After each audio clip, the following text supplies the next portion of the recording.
What's up, everybody? It's Crosscurrent. Today I'm going to give you a review on Runeverse Sea Brawls. So to start off, I have never done a review for a game ever, so this is a little new to me. I do have a little setup for you guys. It'll be out of 10 points with 5 separate categories, but if you like my review, be sure to like the video. If you like my content, want to see more of this, be sure to subscribe. If you got any comments, please be sure to let me know what you think about this new idea I have here. Now, also, since this game is new, this is what I'd call a first impressions review.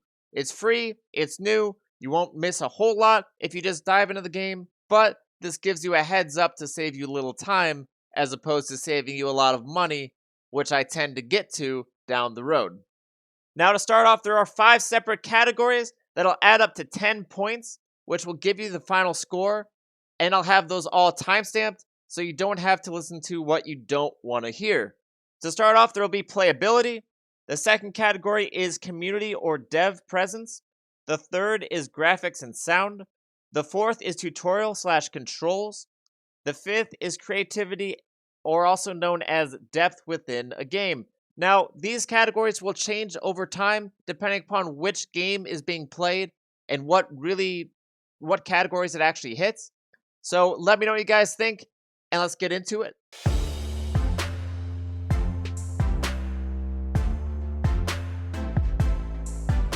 To start things off, you should probably hear what Runeverse actually is. Runeverse is what you'd call an auto battler. It used to have a 1v1 mode, but no longer has that due to update purposes, and they say that they might not bring it back for a long time. Now, Hearthstone Battlegrounds is extremely similar to this type of mode. There starts with 8 players. Each turn, you get a full lineup of units to put onto your team for 3 gold. You've got an ability that kind of manipulates what you're looking for. You can re-roll what's there to get what you need. You can upgrade the tavern or merchant, whatever you want to call it, to get higher tier units. And you battle against opponents chosen randomly, with going from left to right, randomly chosen what those units will attack as well. As the game progresses, people lose the game. If you land in the top 4, you technically win, but you get more rewards if you get 3rd, 2nd, or 1st.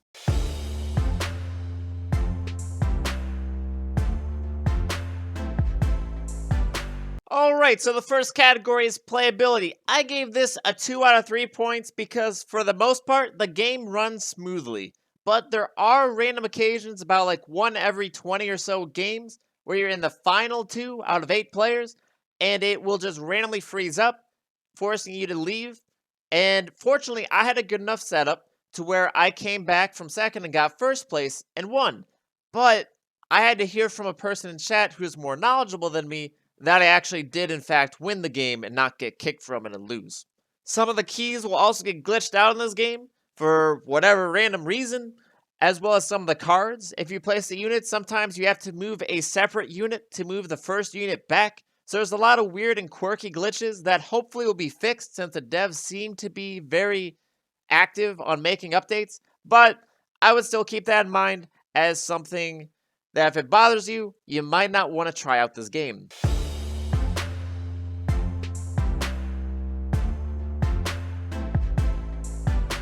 Alright, so for the second category, it's community and developer presence. I gave this a 2 out of 2 because the game queues may take a while, but they seem to have normally at least 3 real opponents with a maximum of 4 AIs.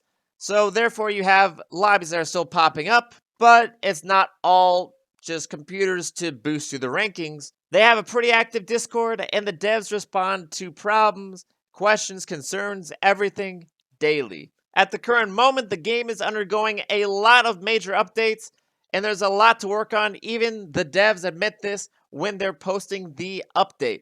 There are options to add friends into the games and play against them. I have not messed with that yet, so you'll have to let me know how it goes, but I've not heard any complaints about that yet. There is only the 8-player game mode right now, so trying to do a 1v1 with your friend is probably not going to be able to happen. And also, if the clans ever get finished, this will provide a more stable community for the players.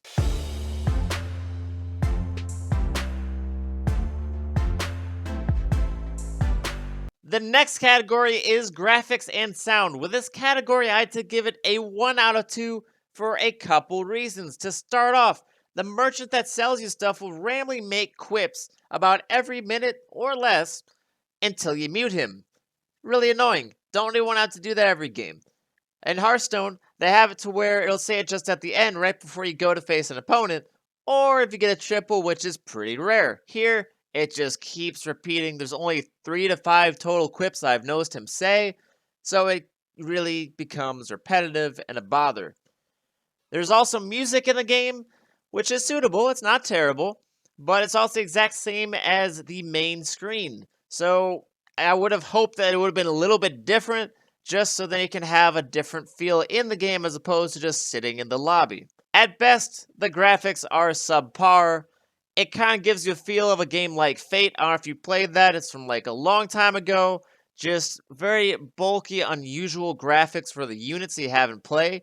But it's experimental. The fact that they are units instead of looking like cards, I can roll with that. The art style of the cards before they become units look pretty good and very similar to the overall artwork and background of the main game. But when it comes to the cards, unfortunately, a lot of them are misspelled. A lot of the text for the cards also don't make any sense.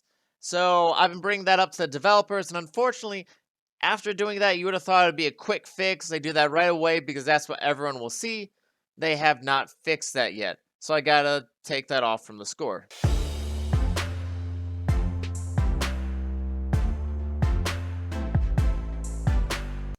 So the next category I have on here is the tutorial, or how to learn the game. I say the tutorial is extremely helpful in this game. It doesn't take too much time, but it touches base on everything you would need to know before joining the game. Also, when you hover over the cards with unique abilities, it will eventually tell you in a pop-up what that ability does. Extremely helpful to the new player, although the practice versus the CPU is extremely forgiving in this game. Every time you make a right move or a wrong move, the CPU seems to scale down. It doesn't scale up too high. Even if you're doing really well, it just goes to a certain moment and stops. I even sold a lot of my units randomly to see what would happen if I could actually lose, but it seemed every opponent then sold half their lineup as well. So it's really not preparing you to go against real players. It's just there to let you try everything in the safest, fakest environment. When you beat the CPU, you get no rewards at all. Also, it doesn't seem like you get rewards from the tutorial either, which is not the best idea, but at the same time, it gets people straight into PvP, which is what they probably need. Randomly at the end of the game, some of the CPUs will sell units. You can tell because they're in the top 3, so obviously they had a field for most of the game to stick around, but end the game with 2 units? That makes absolutely no sense, and it's just trying to make you feel amazing and like you can just stomp the competition.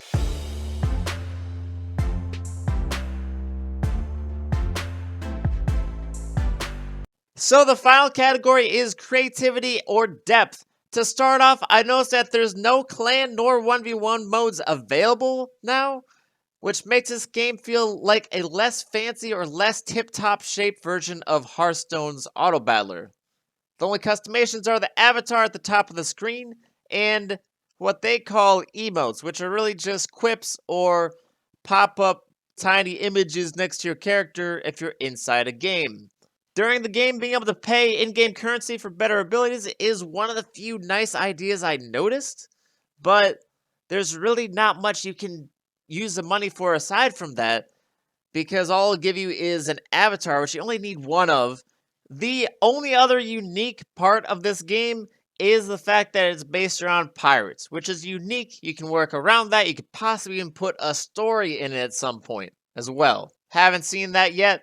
There is a minor 3D effect on the characters within the game. When you place them down, the character that you're using, the hero, against your opponent's hero, that's pretty cool. It's not just all 2D, but it also doesn't look that good, so I can't give it too much credit.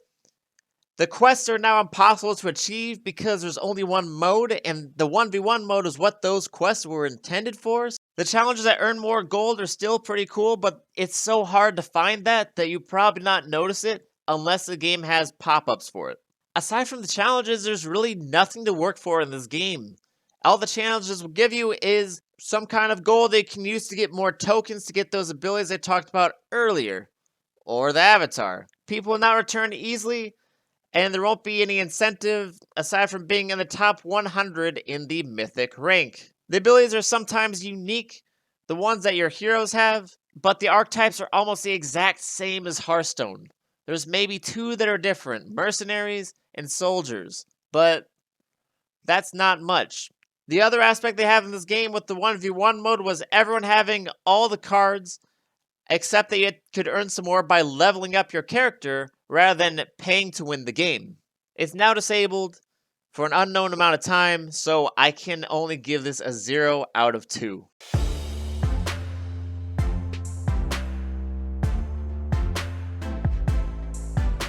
All in all, this game has a lot of potential, but they have to really cut down on all these problems I brought up and start making it unique. Otherwise, people will never come to this game. They'll just go straight back to Hearthstone or some game that has an auto battler system that feels different. Hope you guys enjoy this video. If you like it, please be sure to subscribe to my content so you can see more reviews like this. If you like the video, please just like the video. If you have any comment about how I did this, please let me know what you don't like about it. Don't just dislike and leave. Don't just say it sucks. Tell me what you think I can improve on. I'll take it to heart so I can better serve you guys with my next reviews. That being said, guys, I'll see you next time.